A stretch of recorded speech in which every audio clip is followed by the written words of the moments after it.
Welcome to the Geeky Geek podcast, where knick-knack, paddywhack, give a dog a bone.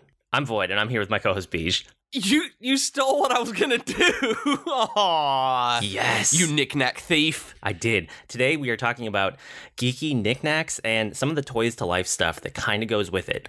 We jammed them together because it kind of made sense. They're kind of in the same realm of stuff. So as far as geeky knickknacks and like toys to life, if you guys don't know toys to life, we're talking about things like Amiibos and Skylanders and Disney Infinity, all that stuff.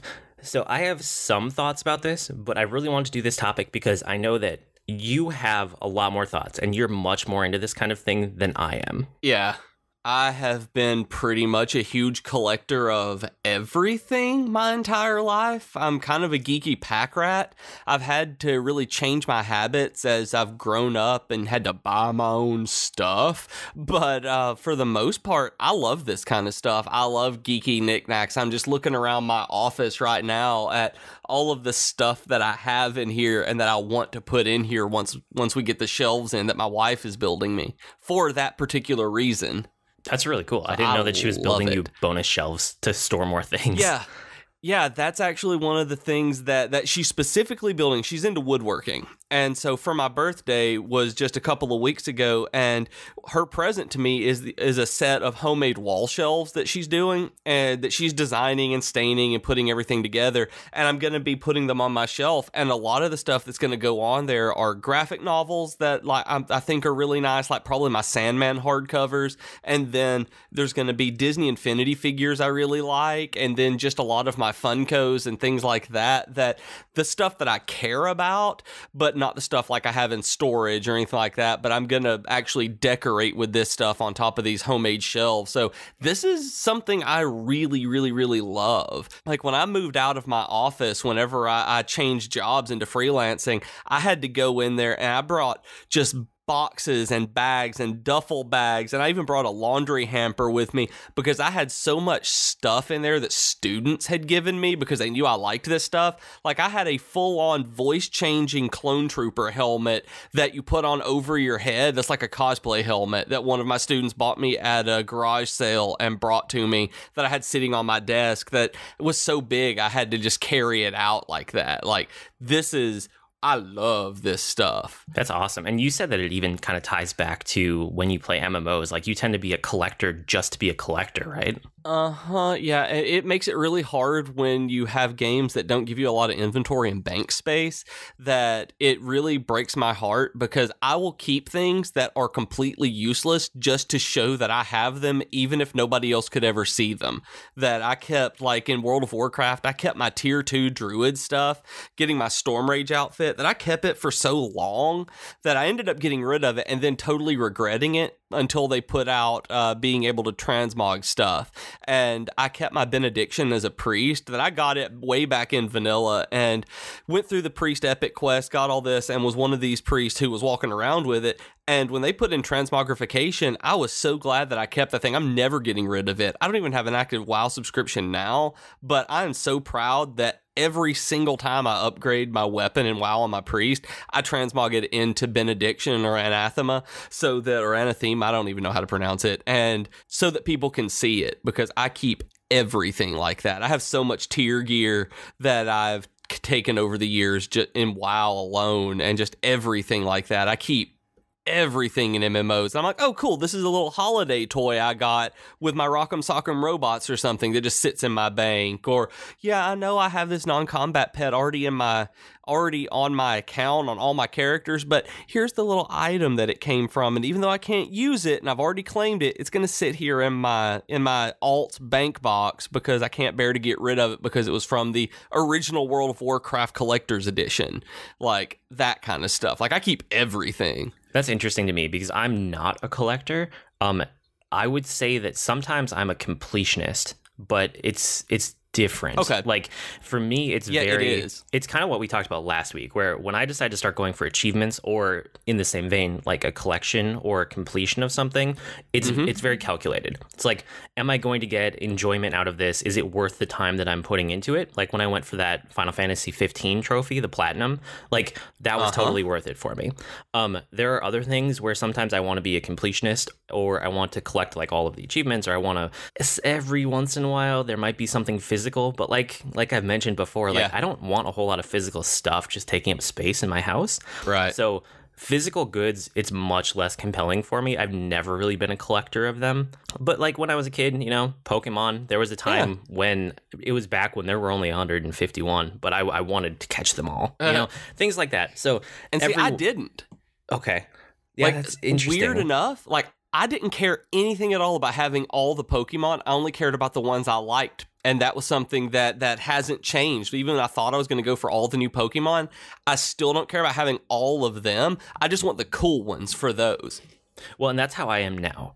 But I was just kind of using it as an example that there are times in my life where I decide that, yes, I would like to collect all of a thing, but it's almost always related to completionism. Like I want to complete all of a book series, or I guess that's a good example. I have all of the books from the new Star Wars expanded universe, and I'm completely up to date with it. And that, I guess, is a collection, even though it's digital. I mean, it's sitting on my devices, but it's because I want to be completionist about the Star Wars lore. So things along those lines. And for me, it's based out of fear that I learned about a year ago when I was going through counseling for anxiety and things that would just trigger this kind of stress in my life, that I react so much out of fear of missing out, that I have this fear of regret. So a lot of times I will collect things, I will hold on to stuff, or I will get like anything, like even in an MMO, and hold on to it out of the fear of regret of needing it later or missing it later. So like if I were to get rid of my tier 2 druid gear, I wouldn't keep it necessarily because I wanted to wear it around or even see it. It was out of the fear that I would never be able to get it again. And like have that achievement wiped out almost, where that's the kind of thing where I would have to get all of these Star Wars toys because I may not be able to buy them later. Even if I didn't need them, even if I didn't have any desire for it, I may not be able to buy that in 10 years if I come back and want it. There were so many big ifs that I would use that as a motivation to collect stuff that I'm moving past that now. I actually have to actively work on not being afraid of missing out on something and just learning to be like, if I miss the train, I miss the train. It's not worth it right now. Yeah, that's definitely interesting, but it's not a good way to live, you know? No, it is not. No, that you're doing it out of fear. Just thinking through like what you were saying, the only time I ever feel compelled to get something, even if I'm not super excited, and like it would be if I was right near the end of a collection or right near the end of a completion and I'm only missing a couple, I might like grind it out or pay a little bit of money just to be like, oh, I'm like right near the end. Like, let's just finish this off so it feels like it's done. But most of the time, I don't get that collection impulse in the first place, so I never even start. So, I mean, we can start getting into some of the Toys to Life stuff because like Disney Infinity is one that you and I both have, but I think we treat it very differently because for me, like I bought the 3.0? Yeah, 3.0 set. Yeah, the Star Wars one, right? The Star Wars one, yep. And then I bought enough stuff so that I had like all of the play sets that came out right at the launch of that game. So I think it was the original trilogy and then The Force Awakens, and there was also... What was the last one? And then there was Twilight of the Republic that came with it with the starter pack with the Clone Wars stuff. There was also Inside Out, and I grabbed that one because I knew that my kids would like it. So, did you get the superhero stuff, the Marvel Battlegrounds with the new Captain America, anything like that when it came out? That was, I think, the last actual playset they did before they canceled it and just started releasing some standalones to finish out the stuff they had in production. No, I basically I bought a bunch of stuff up front right when I got it, and that was almost the extent of anything that I bought. Later, I bought a couple things that my kids really wanted to play with. So, I mean, basically how I used it, I bought all those sets, and then I didn't let my kids even know about the game or touch the game until I had played through all the play sets, which honestly only took me like 3 days. They're super fast to play through. Yeah, they them. really are. And then after I had played through everything and I had all my, the figures were pristine, I was very careful with them. Like, I enjoyed them for their aesthetics and then the gameplay of them. And then I told my kids about it and I just kind of was hands off. And it's like, these are yours now. Do whatever you want with them. So most of them are broken in some way or another now. But, I enjoyed them, in their kind of perfect state for about 3 or 4 days. And that's all I needed. After that, I was fine. I was like, here's how it works, kids. You can play with it.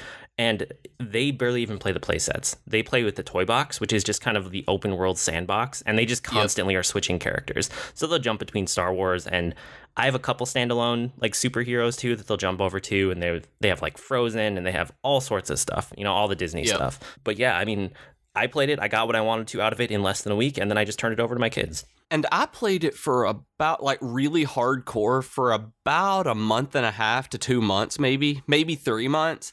And I loved it. Like, it got me back into playing video games regularly. That my mom got it for me as an early birthday present last year. And I loved it. Like, this was probably the best Star Wars game I'd played in years. It was the best Star Wars game I'd played in years, probably since The Force Unleashed. And I went all in. And it turns out that as much as I love the Star Wars stuff, I love the superhero stuff, except for the Avengers one. The Spider-Man is just great. The Guardians of the Galaxy playset in version 2 is phenomenal, but the Avengers one is just really, really bland.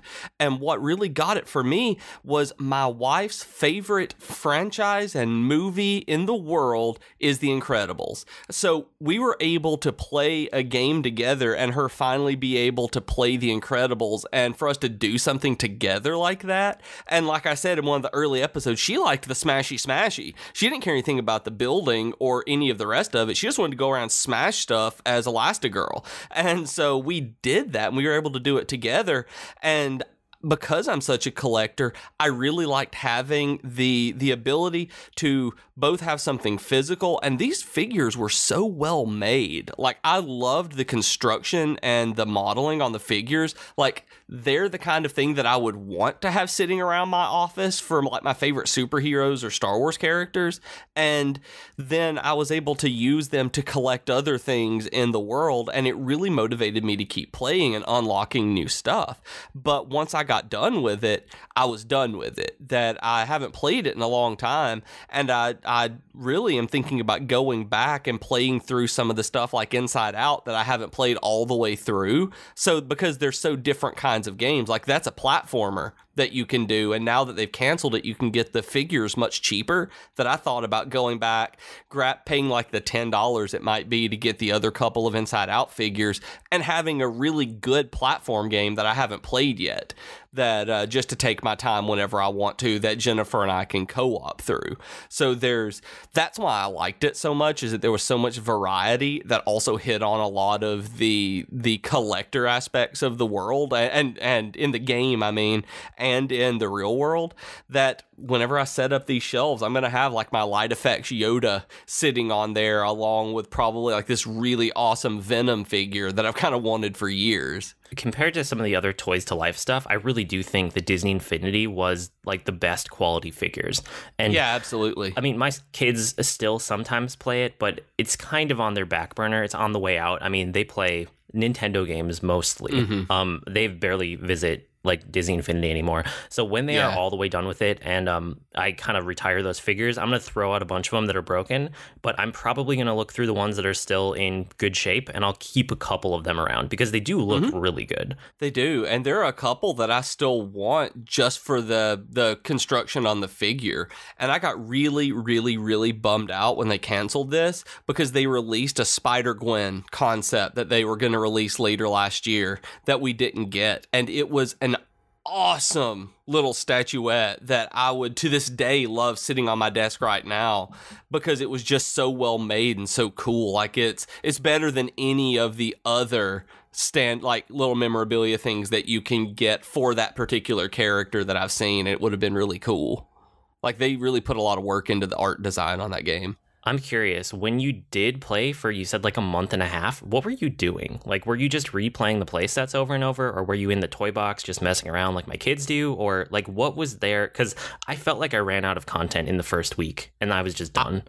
I was going through all of the play sets that I ended up going through and buying the version 1 and 2 as well to go through the different play sets. Okay. What I was doing was going through every single play set and all the stories, and then I would go with those and do a lot of the replaying, getting all the boxes that you had to hunt for. So I would be out in the world like unlocking all of these like wall climbing boxes or super force jump boxes and just searching around and exploring and collecting, which is unlike me. I don't do that kind of thing in games most of the time. I'm like, oh yeah, here's this cool extra thing. Like, I found this box on a ledge, and for some reason Disney Infinity made it so that I was like, I have to find all of these purple boxes, give them to me now. If I don't have them, I'm going to die.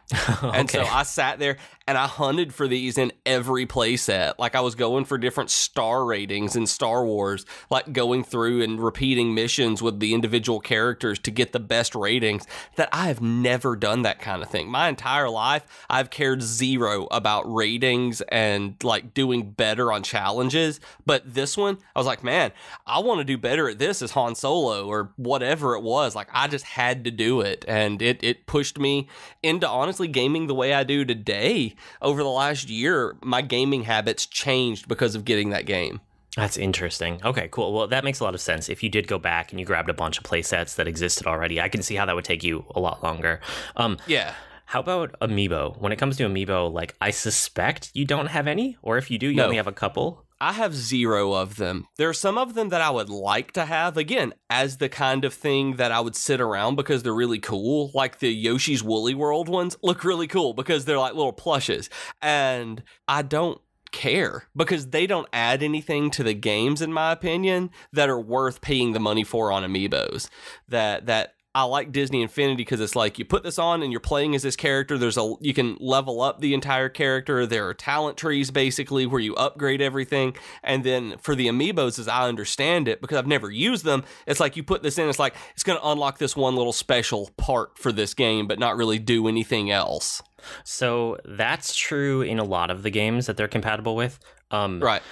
Although keep in mind that they are compatible with multiple games. So if you get one Mario Amiibo, you can use it a bunch of places as long as it doesn't have to store data on it, which you can only store one set of data on one Amiibo. So that kind of gets in the way sometimes. But a lot of the games, it's just you tap it to it once, it unlocks something. So a good example of this is Mario Kart. If you're playing Mario Kart 8 and you tap your Amiibo, you unlock a costume for your Miis in the game that looks like that character. So you can sit down and just go tap, tap, tap, tap, tap with, I have like 20 or 25. I have more Amiibos than I do Disney Infinity figures. And you can just tap it one after another and unlock all the things one time and then never have to touch it again. But there are a bunch of games like that. Like Yoshi's Woolly World does kind of the same thing. You can get different variants of Yoshi. And if you actually have a Yoshi Amiibo, you can get like a Yoshi companion character in the game. So that's something that it really adds that's not just unlocking, is to have like a computer controlled AI thing with you. Which totally changes the game. And there are things like Mario Party 10, you unlock special boards based on your character. But I think the coolest implementation, and the reason that I have so many, is Smash Brothers. And I got a bunch that I wanted right when they came out because I just wanted them to collect, and I wanted to kind of play around. And like everyone knows that I like Nintendo, and I wanted to see what they could do and just kind of experiment with them. And I never went into it thinking I need all of these. Like I wasn't going to collect them all. I just grabbed the ones I was interested in. And then what ended up happening is that they are really fun in Smash Brothers because it saves the data to the Amiibo. So you tap it to it and your guy starts out as level 1. And then over time, the computer actually learns based on how you fight it, and it will level up and it will gain abilities, and it progresses over time, and you keep saving it back to the Amiibo. So you can bring in max level Amiibos and you can bring in like low level ones. You can have them fight each other. You can have them fight alongside you. You can have them fight for the other team. There's so many things to do with it. And as soon as my kids learned about that, because they play Smash Brothers all the time, it became so worth it for them to have Amiibos just to play around with in Smash Brothers. And they constantly are using the Amiibos in Smash Brothers. Like, I haven't touched an Amiibo to a gamepad or a 3DS or anything in I don't even know how many months it's been. But my kids, they've done it in the last day. Like, they are constantly using those things for Smash Brothers. And I don't like Smash Brothers. That's a game that it's just not my kind of game. I try every version that comes out, and I'm like, yep, this is still not the kind of thing that I want to play. But that makes a lot of sense for Smash Brothers, why that would be a selling point for people who really like that kind of game or like that game. For me, just even listening to this, it doesn't seem like that kind of extra content, having a couple extra costumes and extra boards in Mario Kart, that doesn't seem like it's worth the cost to me, because Amiibos are, $15 a piece usually? Something like that, yeah. Is that amount of content that you get? Because I basically consider these DLCs. Like, whenever you're doing something with Amiibos, they seem more like DLC than they do add-ons to the game itself, like peripherals almost. And is it worth that? Like, getting the extra costumes in Mario Kart, if that's all you have, is probably not worth getting the Midna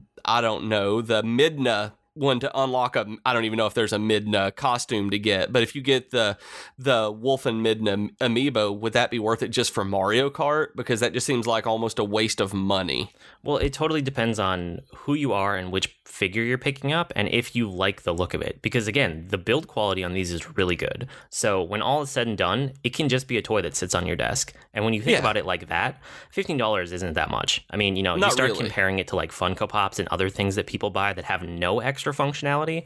So it's not at all out of the realm of what's affordable. And $15 is like the suggested retail price. I've bought most of mine when they go on sale or discount or whatever. I only bought my very first round of them at full price, and I didn't get a whole lot that time. It's just over time, my kids really like them, so I picked them up on sale, basically.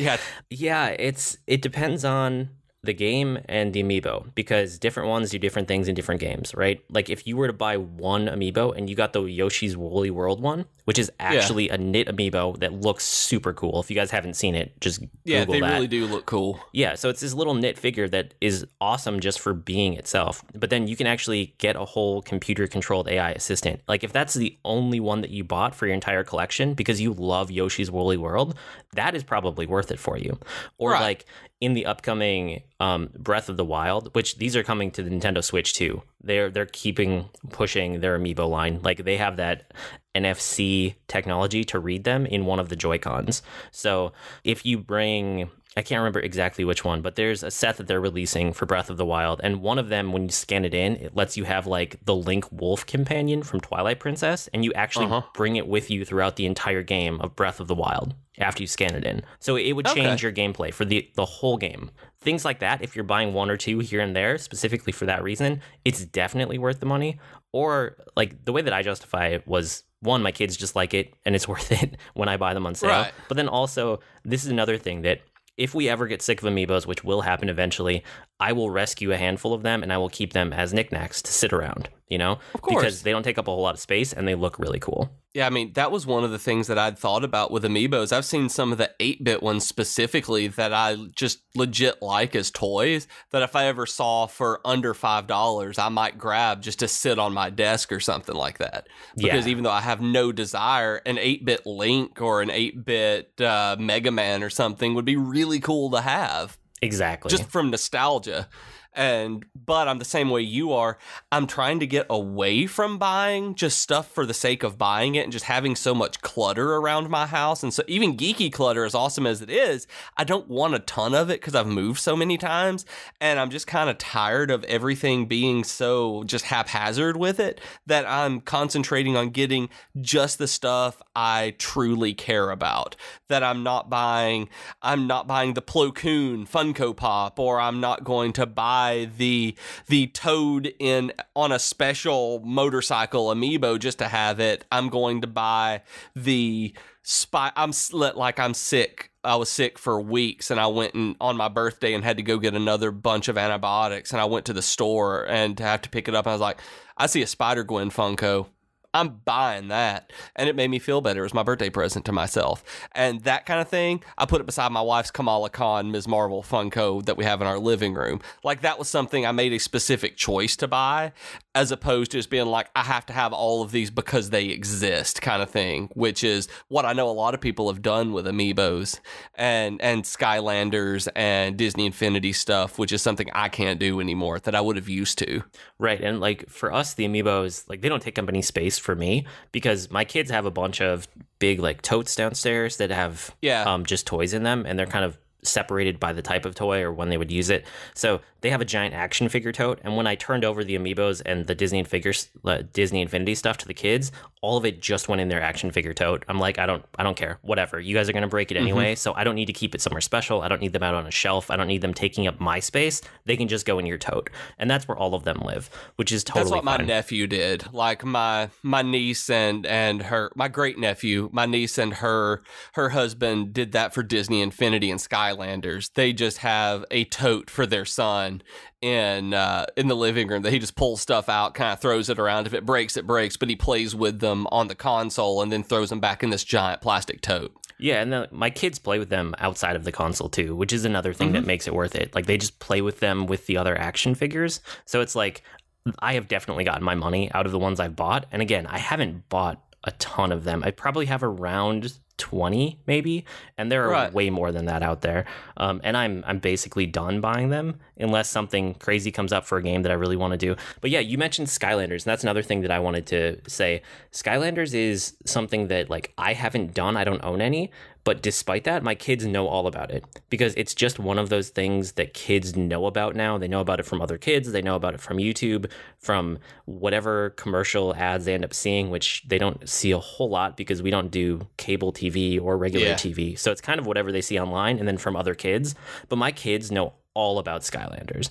And I think the only Skylanders thing that they physically have in the house is they maybe got Skylanders toys from McDonald's once or twice, and that's it. Okay, yeah. But like every time we've seen them in the store, I'm like, nope, you have Amiibos, you have Disney Infinity, you do not need another thing like this. You're fine.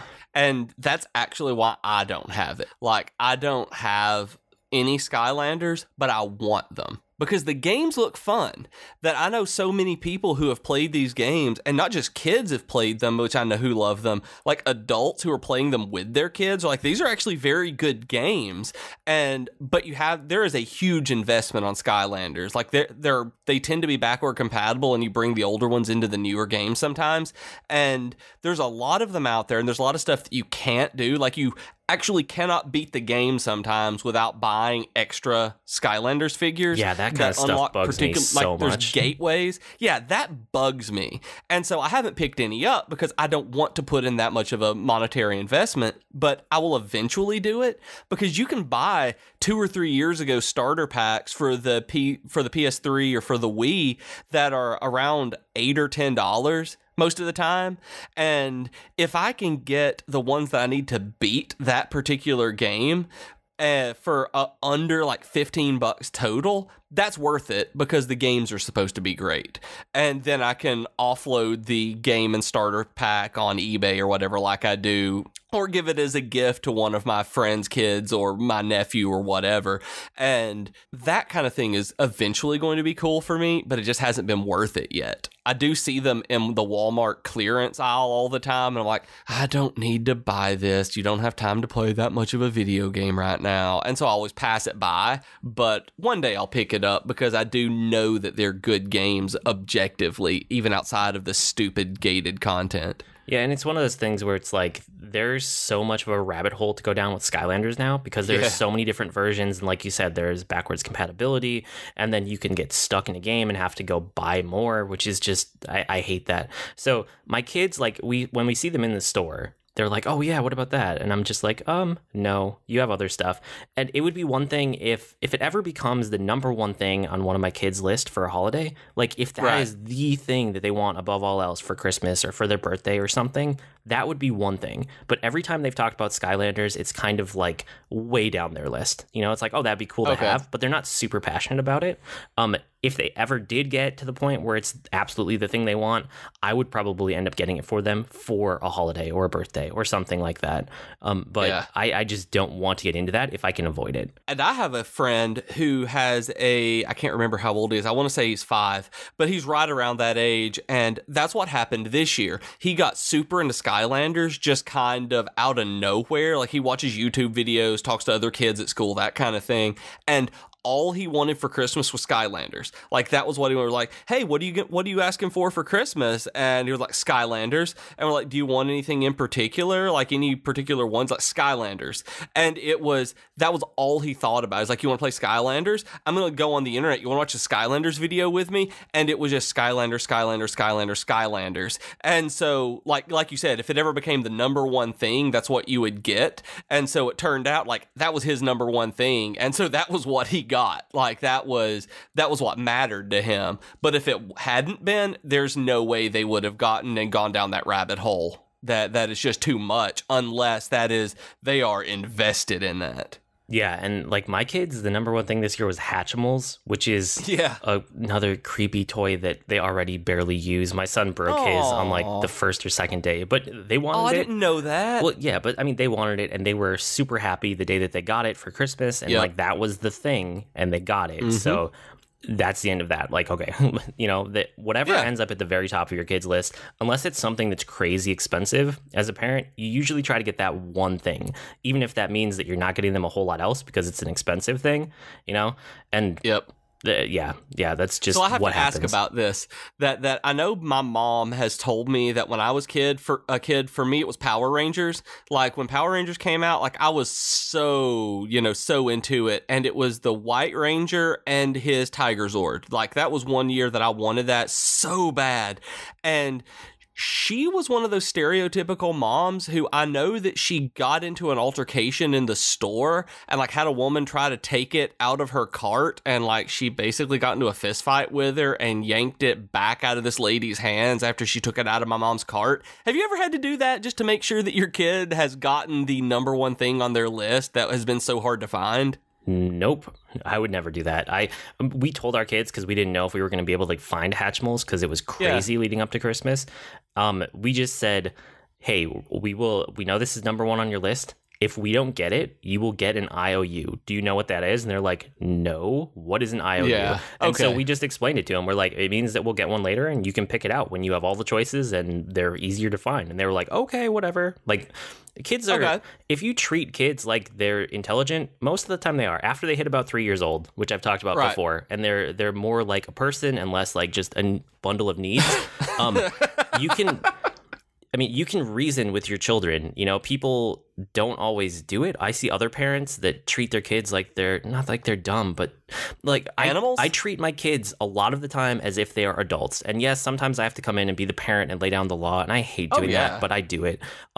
But if you just treat them like they are an adult, a lot of the time, they are perfectly capable about, I don't understand this concept. Explain it to me. Okay, here you go. And you have a discussion, and they learn new words. They learn what things mean. They learn how the world works. And hey, you can't get this thing because it costs so much money. And they're like, how does money work? How much money do we need? What do we use money for? It's like, well, we have to pay for the house. We have to pay for health insurance, things like that.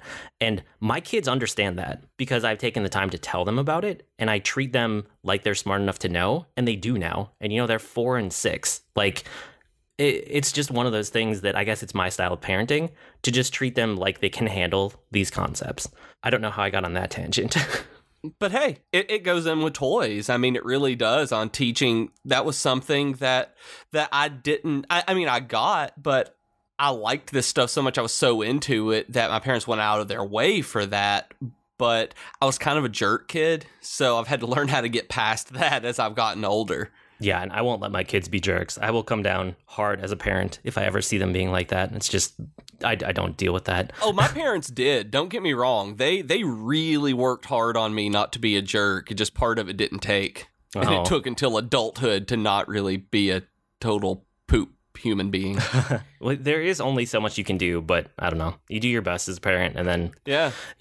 Okay. The only other thing with the Toys to Life stuff that we wanted to talk about was Lego Dimensions. I know what it is, but that's about it. Have you actually played around with it? You guys had it. No, I don't have it. It's another big investment that I just didn't want to get into. Like we have Disney Infinity and we have Amiibos, and that's plenty. And Lego Dimensions is a huge investment, and it's actually very neat. Like, I like Lego Dimensions, and I've thought about picking it up, but it is mega expensive. And I really like Lego stuff, and I really like Lego games now. And it's very good Lego games, and the way that they do it is phenomenal because there are level packs that you can get on different franchises that just open up, entire, basically mini Lego games that have like whole zones and areas that you can interact with and bring in other Lego figures from different franchises and use them, and they all have different tools and skill sets.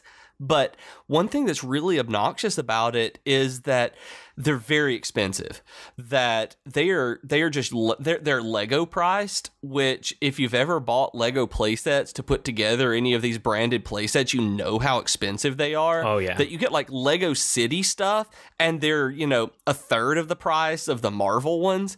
And because all of this is branded, it gets very, very expensive very quickly. That it's like $30 or $40 for a couple of levels that add to the game and a couple of minifigures, which is just crazy. And that's not worth it to me. You're paying right now, I think you can get the base and the normal game for, depending if it's on sale, $50 to $80. And then you're paying $25 to $30 for different levels. You're paying $15 for just minifigures to use in the game.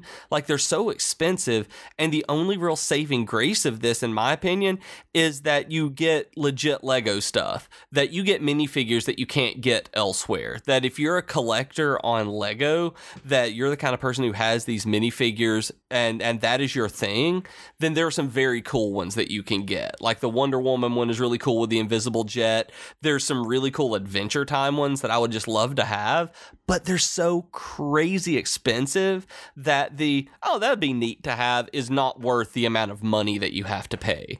And then while you're playing the game, like I have a friend who has it, who the same guy who did the Skylanders over Christmas, he's talked about how obnoxious it is that you have to constantly take stuff on and off the base. So unlike Amiibo and Disney Infinity, where you either leave it on the base or you click it once and you're done, like you are moving back and forth on and off the base constantly. So you have to be within arm's reach of all your figures that you're going to need and the base itself, that as you're in the middle of gameplay, you have to swap figures off of the base constantly to use different abilities. And to me, that's bad game design.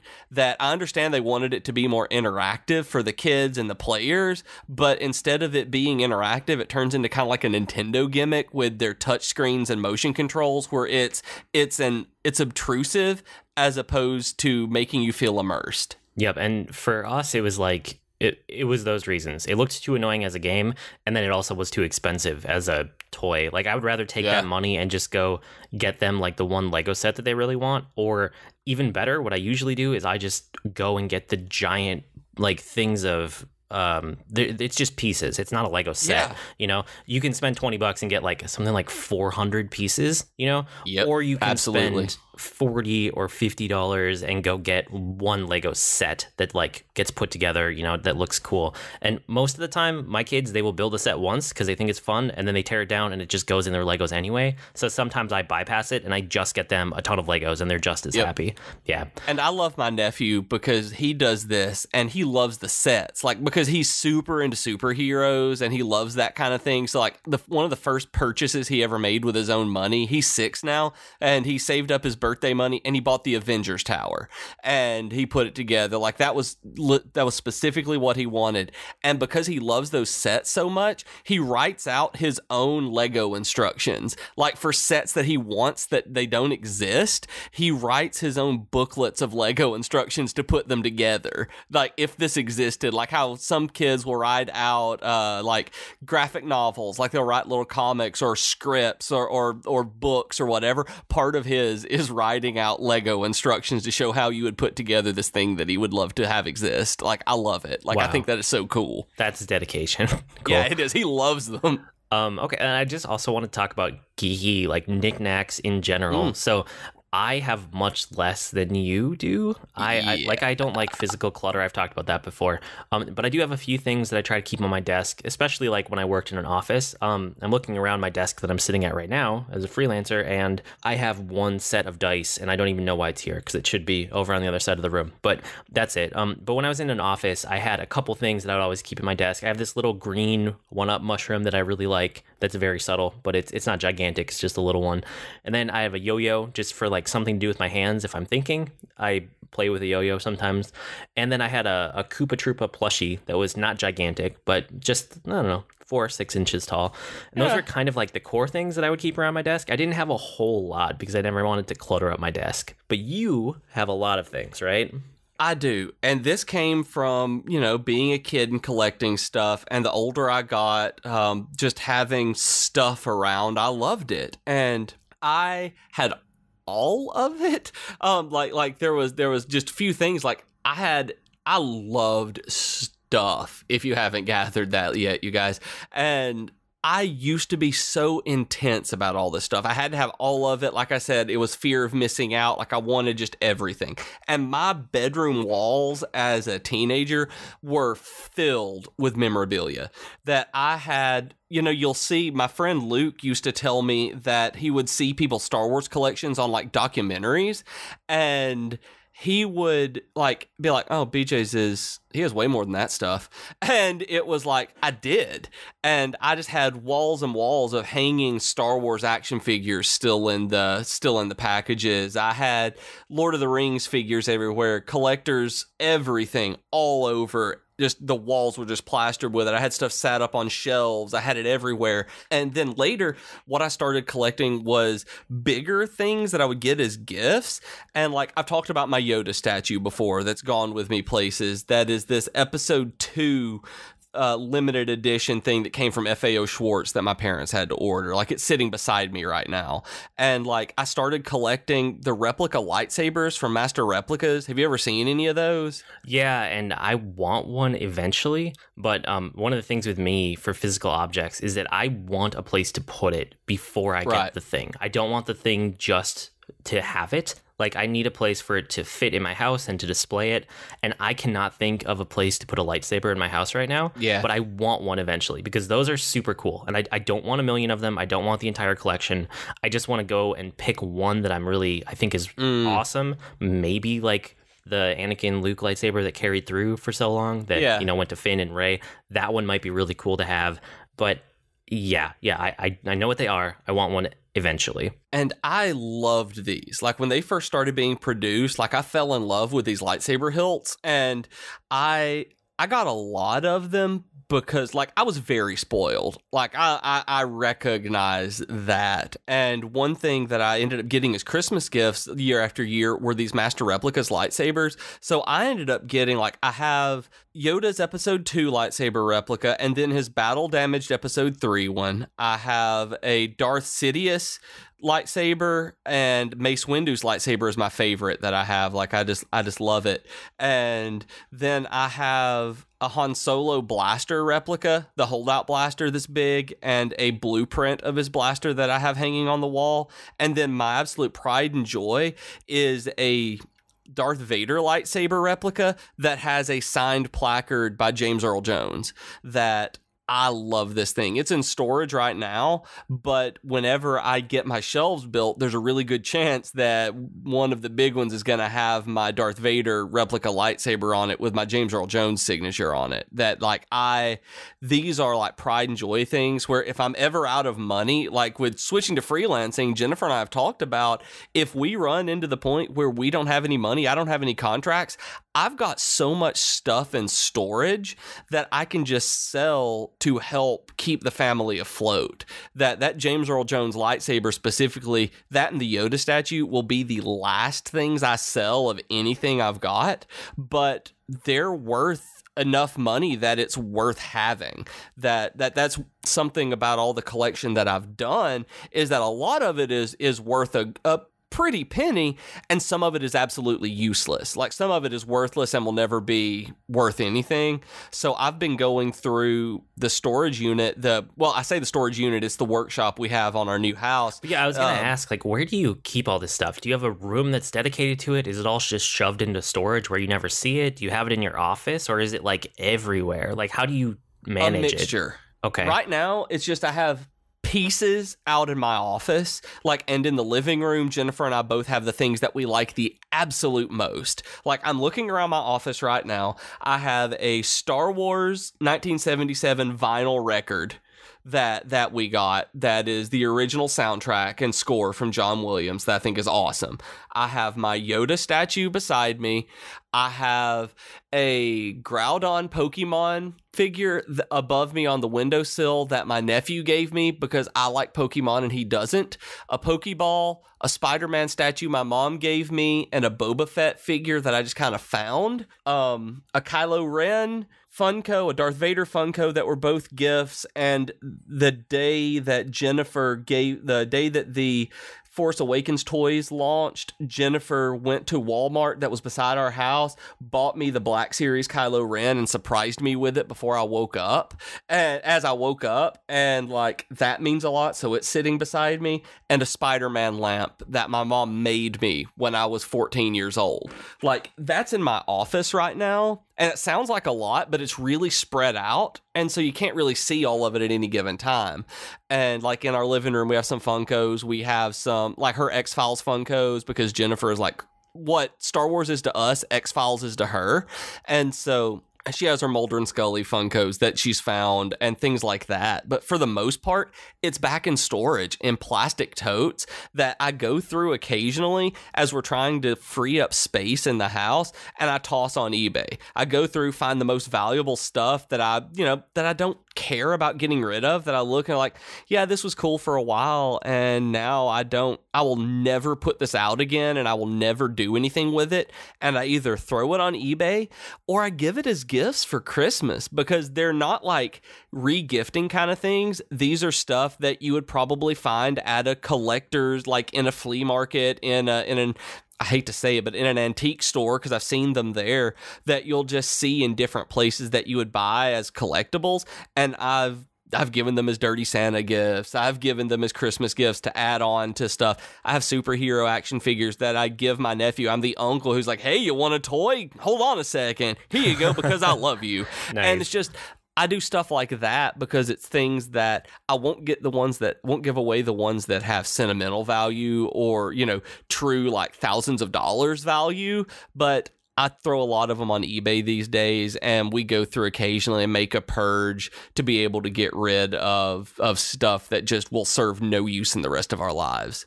That served its use. It made me happy that kind of like you were saying earlier, like you buy the stuff that will bring them joy when it's the top thing on their Christmas list. And that's kind of how some of this stuff was. It was a top thing on my Christmas list at some point, but now it doesn't have that value to me anymore, so I'm okay with getting rid of it. I did that with video game consoles too. Like, I bought my first MacBook to go to when I started my PhD by going through and selling old video games I had saved. And having a working computer was worth more to me than holding on to Killer Instinct for the Nintendo 64.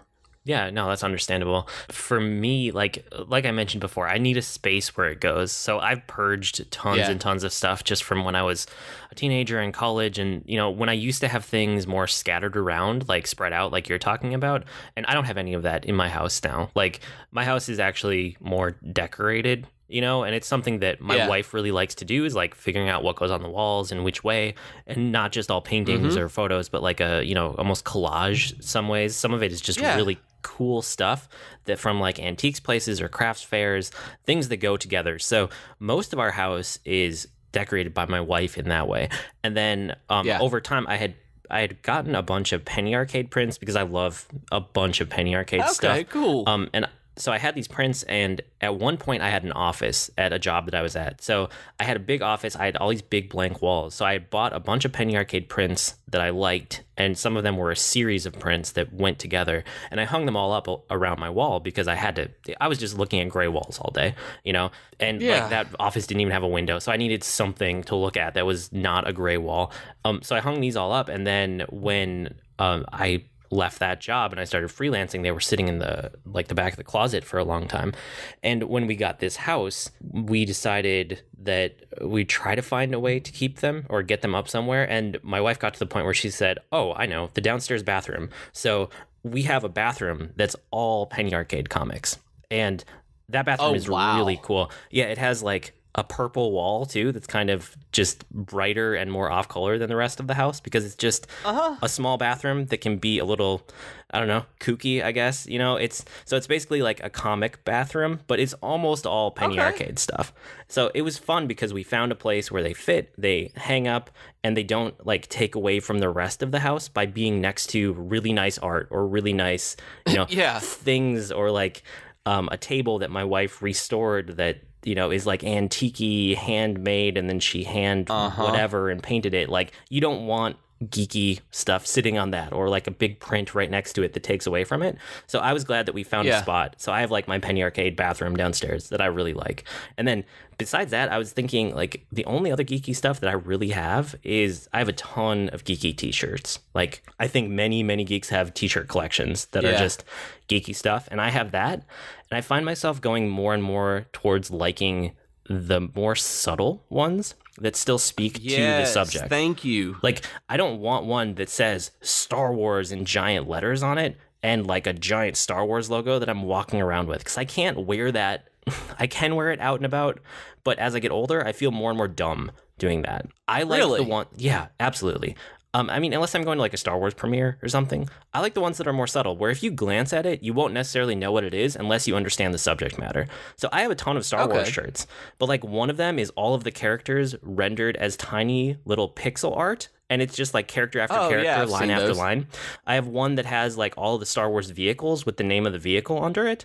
But if you glance at it, it's not like in your face, you know? One of my favorite ones right now is like it says welcome to Tatooine on it, but it's like small font. And then it has like the dual sun logo that's kind of made inside of the Rebel logo. And then there are shadows of R2-D2 and C-3PO.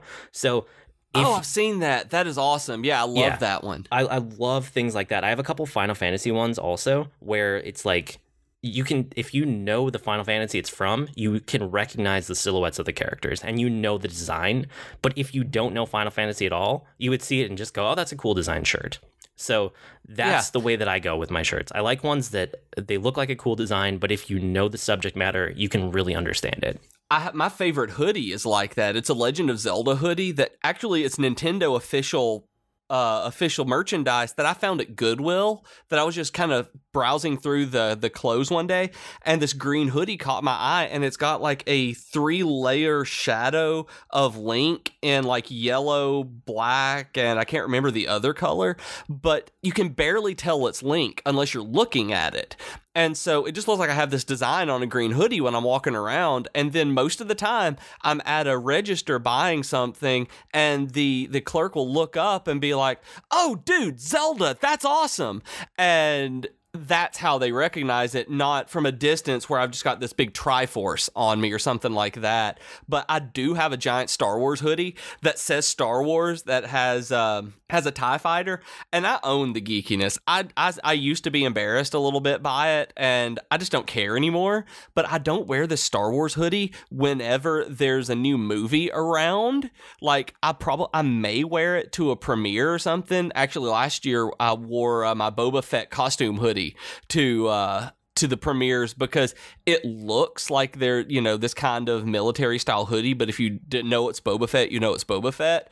And I don't want to wear the Star Wars hoodie around when there's a premiere, because so many strangers will go like, oh, hey, you like Star Wars? You seen the new movie? What'd you think about it? And then they try to have this dialogue with me, and then I try to nerd out on them like, oh yeah, I've seen Star Wars too. And so it kind of makes me uncomfortable just to nerd out that hard, because I can't help it.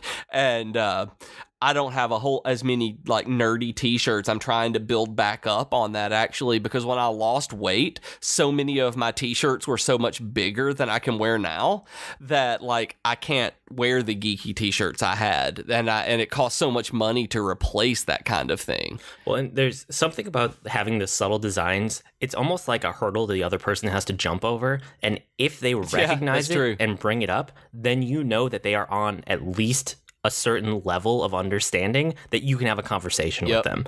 Whereas if it just says Star Wars, like you said, you're going to get tons of people who are like, I've seen the Star Wars movies once. Whereas if you wear a subtle thing and someone else picks up on it, then you can have a conversation and really connect with someone. I think that's one of the reasons I like it also. Yeah, because I was like, hey, I like Star Wars. And they're like, have you seen Rogue One? And I'm like, yeah, like that was pretty cool where they were doing with the crystals. And I'm like, yeah, it's really neat because it was the first time you get to see lightsaber crystals on screen. And it's like, oh my God, kyber crystals. And they're like, that's cool. And I know I do that to my wife all the time. She's like, I don't care about your lightsaber crystals. She's like, I love you. I love that you care about this, but please stop talking about lightsaber crystals. And just that kind of thing. And like you were talking about like making your aesthetic and the way that your home is set up using antiques and pulling everything together and not having everything just side by side clashing. One thing that we've done is there's a guy named James Hance, who I don't know if you've heard of him, with his relentlessly cheerful art that he does a lot of geeky prints and paintings. That Jennifer for Christmas one year got me a set of prints that was called Man and Muppet of Steel, and one of them was called Dark Starry Night, and it was Batman that he had done a Starry Night print that used Batman instead of like the house and tower that looks really cool that you glance at and it looks like a Van Gogh print. And then the Man and Muppet of Steel has Super Grover, a very fairly realistic interpretation of Christopher Reeve's Superman and Super Grover beside each other, like meeting, and where you see them and it's not just having a movie poster or something put up, because we have a fairly whimsical sense of style between us. We like jewel tones and brighter colors. And like we have a piece of art that we got from an artist in Cannon Beach, Oregon when we went.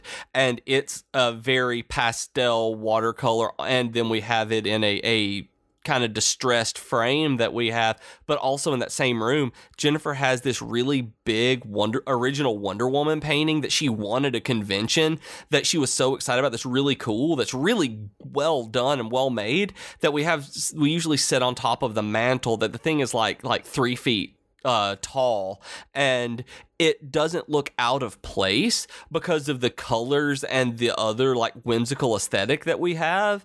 But if we did a way more traditional Kirkland's kind of or bohemian kind of style, it would absolutely not work in any way. That we've gone out of our way to include everything that we like, but we do not want to be those people who, and no offense to you guys who are like this, please don't get me wrong, that I'm not saying anything bad against you listeners who do this, but we didn't want to just have Funkos and comic books on our wall. We wanted something else, but had subtle hints of the other things that we like as well. Yeah, and my house is, what is it? I don't even know different styles. I think my wife calls it rustic romantic, I believe, is what most of our house is, which, I look at it and I go, yeah, okay, sure.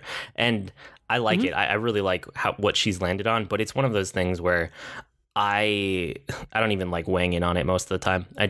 She kind of gives me a veto power. Like if there's something I really don't like, I will say no before we buy it. But for the most part, like she's just in charge of decorating the walls because as long as I have windows, like I would be fine living in a house without things hanging on the walls. So she's the one who cares about it. So I let her be in charge of it. It works out in our relationship that way. I mean, like I mentioned before with the office, I had to get stuff up on the walls because I had no windows. But as long as I have some window nearby, I'm fine. Like I don't need stuff hanging on the walls. But I like what we've landed on for our house. Yeah. Oh, no, I was just saying, and my office doesn't have a lot of stuff on the walls yet. It's kind of just blank beige walls almost all the way around. And that's why Jennifer's building me those shelves, is because even though I have a window, the blank walls are driving me crazy.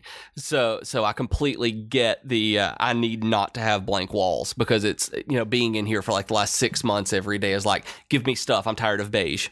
Yeah.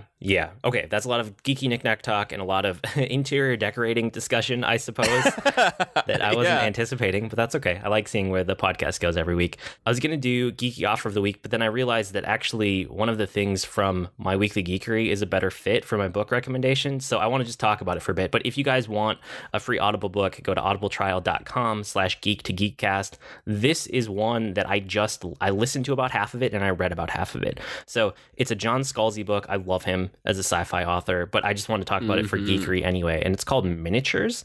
So you were interested in this. Did you look into it at all or not? I looked it up on Amazon when you mentioned it because I had no idea that this was out, and Scalzi is one of my favorite authors. Okay, so it is a short story collection, but it's not even short stories. It's like mini stories, which is why it's called Miniatures. There's a ton of stories in here, and the longest one I think is about 2,500 words. The average length is about 1,500 words, and I think there's one in there that's like 700 words. They're all really, really, really short stories, and I liked it. I liked it a lot. It was kind of like story after story after story, just rapid fire. And the audiobook isn't super long because none of the stories are super long, but like I said, I listened to half of it and I read half of it, and both ways it was great. So I would highly recommend Miniatures. But BJ, I think you would like it just because you like Scalzi and you like his style of writing. There's very little that he's written that I haven't read. There's a couple of his early things that I've not read, but pretty much anything he puts out these days I'm going to read. So this is definitely on my list. And I love the audiobooks of his stuff, that pretty much every narrator that he's ever had has been just out of this world. So this one's one that who had narrated this one? That's what I was going to say. This one's really cool because it has like 8 different narrators, because there's so many different stories in so many different tones of voice and so many different settings that they're constantly rotating. Like you never get the same narrator 2 times in a row. And then Scalzi himself is also the narrator for the parts in between stories where he explains, this is when I wrote this piece and what it was for, or this one has never been published before, but here's what I was thinking at the time. He kind of gives you a little blurb right up front about the story you're about to hear. So he's in there too. So altogether, there's something like 8 or 10 narrators, which is really cool. So yeah, if you guys want to listen to it, this is a good one to listen to because of all the narrators and all the voices. Again, audibletrial.com/geek-to-geekcast. But with that, we should move on to the rest of geekery, where, if you guys don't know by now, it's where we share what we've been geeking out about this week. What did you have? I have been working on a lot of freelance stuff this past week, catching up after, the sick apocalypse knocked me down for a few weeks. So having in the background while I've been working on some articles and writing has been wonderful to have New Girl playing in the background. That I'm the kind of person who rewatches a ton of sitcoms because they're kind of comforting to me. And New Girl is one that I've rewatched the first 3 seasons of a lot. And then I haven't rewatched the 4th and 5th season and 6th season that's on right now that I haven't rewatched a bunch. And my friends always made fun of me for basically being Schmidt in a lot of ways. Like, they even made me have a jar at work for when I said something that I had to put money in. And those of you who've seen the show know what I mean. And we had a jar, and they would just let me go jar and make me go put it in. And so while I was working, I just basically binged the last 2 seasons of the show at 4 and 5, and in like a day and a half, maybe 2 to 3 days, and it was awesome. Like, going back, this is one of my favorite shows, and at first it was because Zooey Deschanel is this kind of manic pixie dream girl, and I do not care nearly as much about her character anymore as I do the supporting cast. Like, I realized that they have put together a cast that I legit care about, and so rewatching the show made me really appreciate how well cast the show is. So I was rewatching that, and I suggest if anybody has not seen it, then you really should go watch this show. And as you go through, watch Schmidt, and you pretty much get what it's like to be with me day in and day out. Only I'm a little less, quite a bit less pretentious. Okay, I haven't watched any of that show, but I know you really like it, so... Oh, I love it. Like, I just giggle so hard. I like absurdity in my humor, and there's a lot of just, why would you do that? And then just giggling. And it's about 30-somethings as opposed to where a lot of sitcoms are, like How I Met Your Mother. Like, they deal with, getting through your 20s and into your 30s. And so as I've gotten older, I've liked seeing these kind of shows that grow up with me. And so New Girl is hitting that same, contemporary demographic that I'm in. And then last night, we watched Double Jeopardy from 1999 with Ashley Judd in it. Have you ever seen this? Like, it's weird. It's a terrible, great movie, and I love it. Like, it was so much fun to watch. I don't think I've even heard of it. Okay, it was one of those late 90s Ashley Judd thrillers, and like we found it on Hulu, Those and Jennifer words really mean nothing to me. I've told you I'm so bad with actors and actresses' names. Like, I don't even know who that is. I have no idea. Well, I don't even know how to describe this to you. Like, it's such an absurd 90s movie. Her husband framed her for murder. She got convicted for murdering her husband as he faked his own death, and then she gets released from prison and realizes that she can now murder her husband because she's already been tried for that crime and convicted of that crime. So it's this weird, and it's got Tommy Lee Jones in it as his typecast, kind of the guy who played Two-Face in Batman Forever. He was typecast in the 90s as this kind of parole officer, sheriff, U.S. Marshal kind of guy, and it was law enforcement dude, and it was just fun to watch, to see this late 90s movie cinematography style and the choices that they made. Like, I had such a good time watching this that we're going to be watching a lot more 90s movies, just because it was comforting and silly, and also at the same time completely and totally engaging for reasons that we cannot describe. Wow. Okay, yeah, you have to report back about other 90s movies, because I'm sure you'll start hitting on ones that I remember, and I don't know how all of those new movies have aged. Yeah, this one aged exactly like you would expect it to have aged, except it was way fun. Like, I don't understand why it was so fun, but you could tell that it aged, but it's like, oh, cool, that came out when I was 16 years old. That's what movies were like. So from my end of geekery, I also read another book this week, the Arcanum Unbounded, which is the Cosmere collection of short stories. And it's... Oh, I can't wait to read it. Yeah, you really should. It's a Sanderson book. I would say about half of them are stories that have already been released as like singles, or, you know, standalone novellas or short stories. And so I'd read about half of them already, and then about half of them were new, or they had never been published somewhere that was easy to get them, so they were new to me. But there were a couple in there that were definitely, these are completely new stories. This is the only place that you can get them. And the Cosmere, which we've talked about before on other episodes, but Sanderson, he writes a lot of books. And there are some books that he writes that are, these are all just kind of standalone, whatever. But then there are core series that Sanderson writes, and he says, and he's always said, these are part of my Cosmere. And eventually you will start to see threads connecting these. So he is slowly getting to the point where there's no like direct crossover yet, but you're starting to see some of the strings connecting just a little bit. And this short story collection or novella collection, whatever, I mean, it's the length of a good sized novel when you look at everything that's in this. It is all about the Cosmere. So if you have read most of Sanderson, you should really read this book, because it is so good, and there are these subtle connections that you start to see, and there are worlds that you touch on that you might not know about yet that are obviously going to play a part later. If you have never read Sanderson before, do not under any circumstances read this book, because it would just be gibberish to you. Like, you have to have a baseline understanding of a bunch of his different worlds and their magic systems, because he doesn't take the time to explain it. He's like, if you are reading this book, you are already deep into all of my novels. That's who this is for. So because of that, I really like it.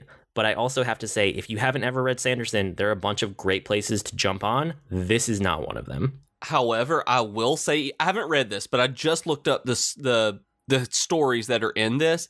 The one story that is in this, that if you have never read Sanderson, the best thing he has ever written is in this book, called The Emperor's Soul.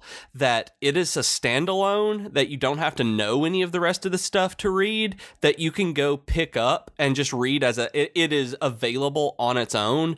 Go read it. It is by far my favorite thing he has written. It is the most literary thing he has written, and it is also just one of the most engaging stories he's done. And while it ties in very heavily with the Cosmere, it is also, I don't even know how to describe how good it is, but you don't have to have anything for it like you do the rest of these that I'm looking at. Yeah, I would say that The Emperor's Soul is my favorite novella out of, because I read a lot of novellas. I know a lot of people don't, but I do. I just like that format for whatever reason. Yeah, it's very good.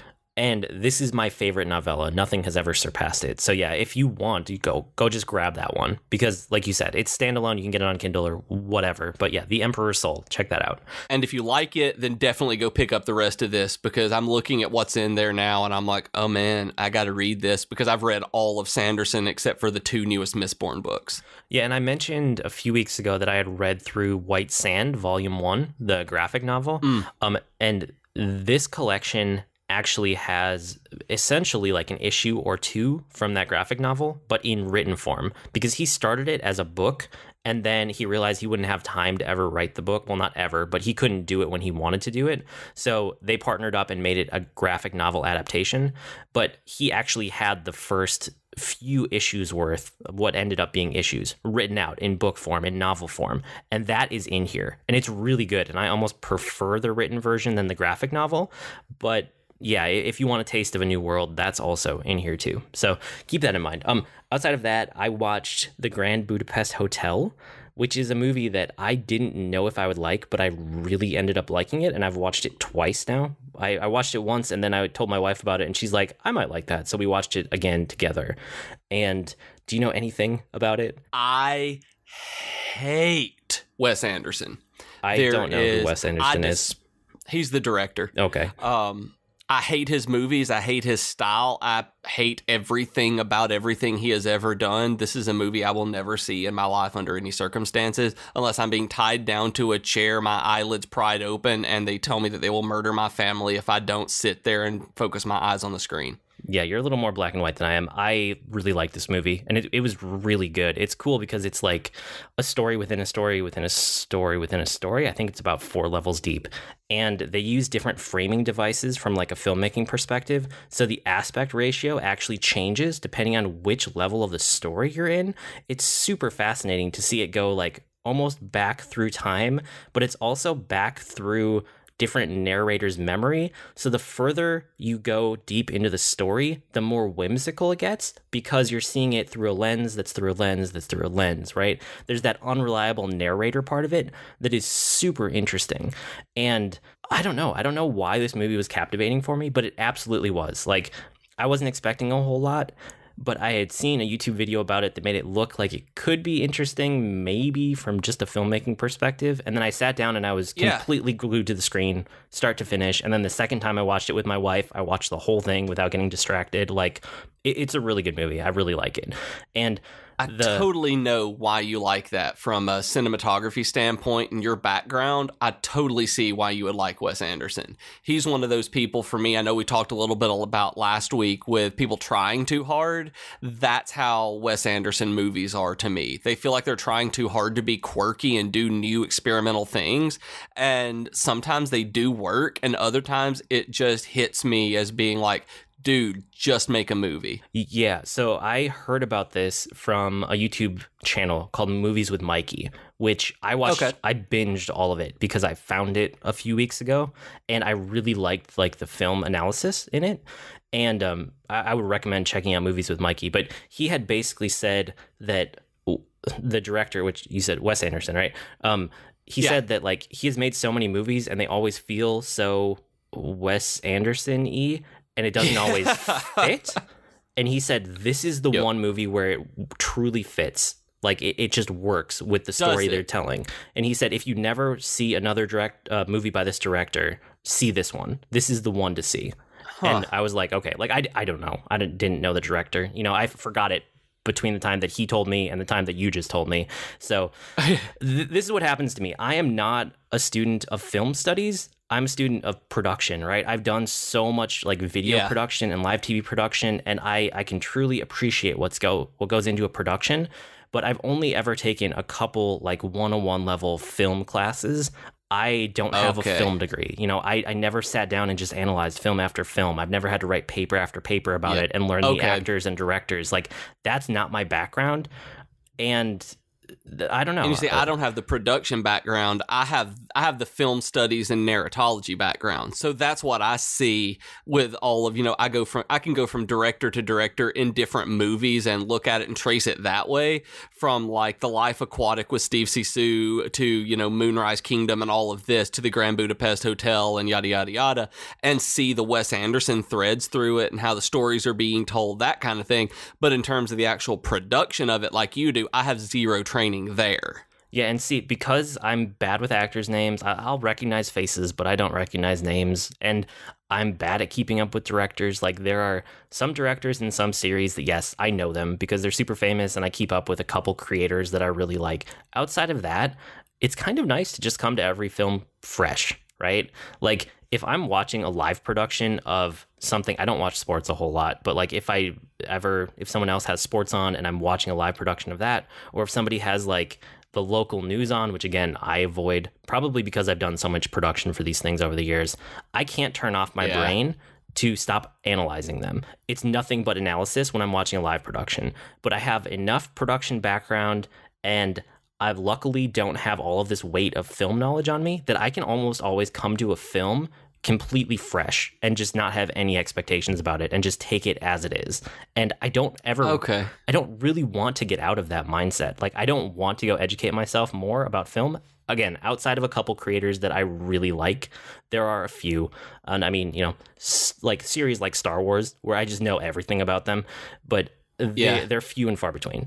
So yeah. And I mean, that's one of the reasons I'm so nitpicky on things like Rogue One, is because I can't turn it off the same way you can't watching this. Like, having studied so much film and television and so much literature and focus specifically on film as literature and how it's all put together and the stories. And like I said, I'm a narratologist, so that's really what I care about, is the storytelling aspect of it. That's like why I was so critical of Rogue One, was because of how that impacted me, that I just cannot turn off. Yeah, and I like some film critics and analysis and stuff. There are actually a few YouTube channels that I watch all the time that's all they do. Right. But I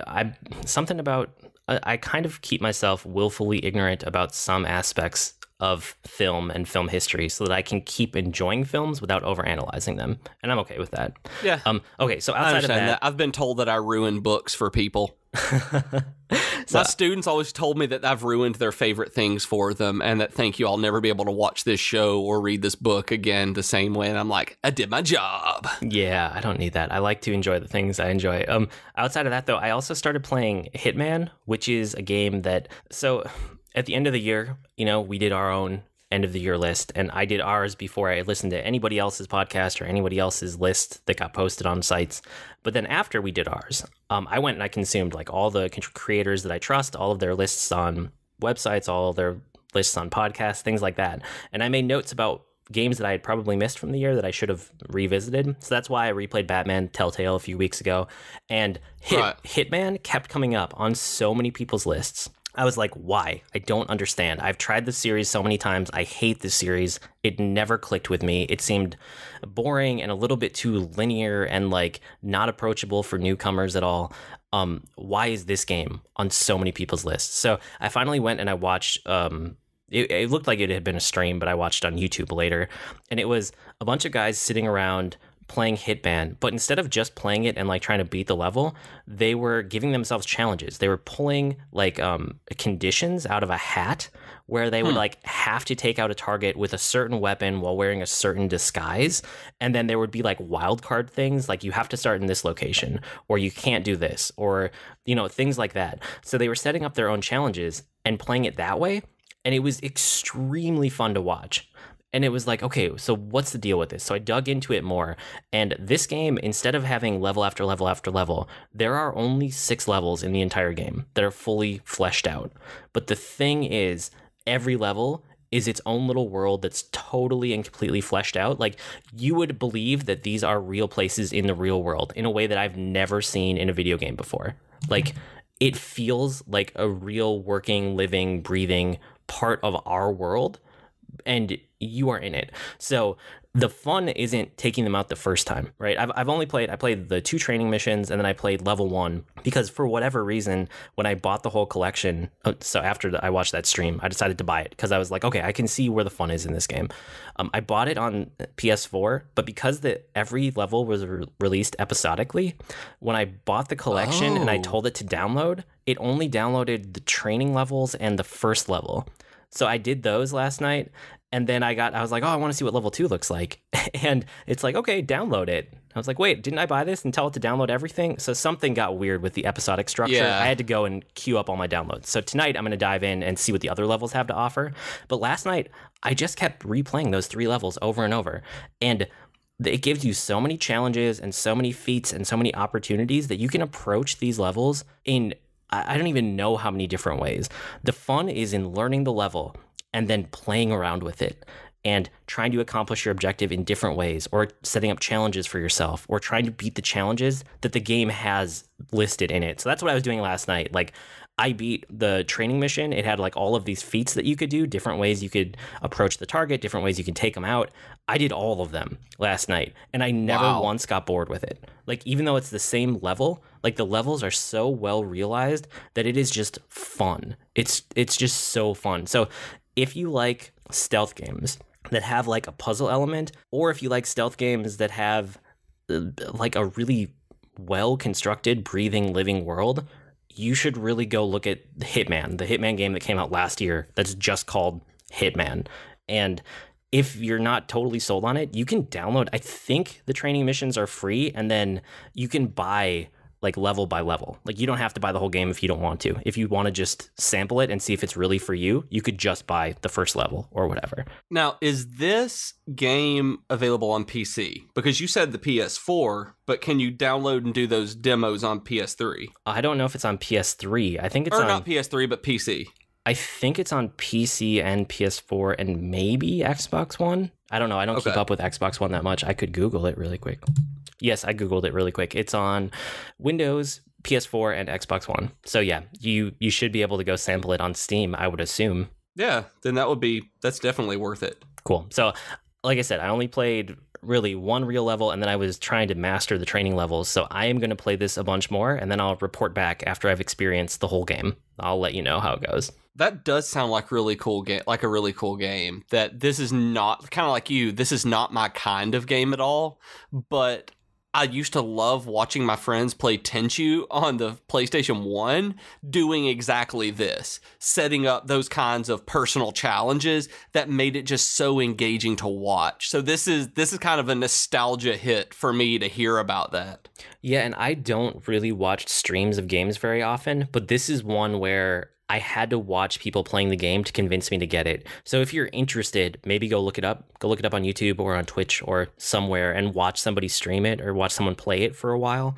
That's where I really saw, oh, okay, I see what this game has to offer.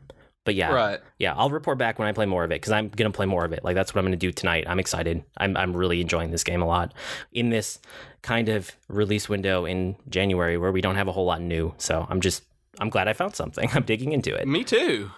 That's great, because I've heard you talk to me about hitting your backlog on games and be like, well, I don't know what to do now. I'm going to replay stuff. Yeah, so this is something new I can dig into, which is great. Hopefully it'll get me close to the Switch launch, and then I'll be super excited about that.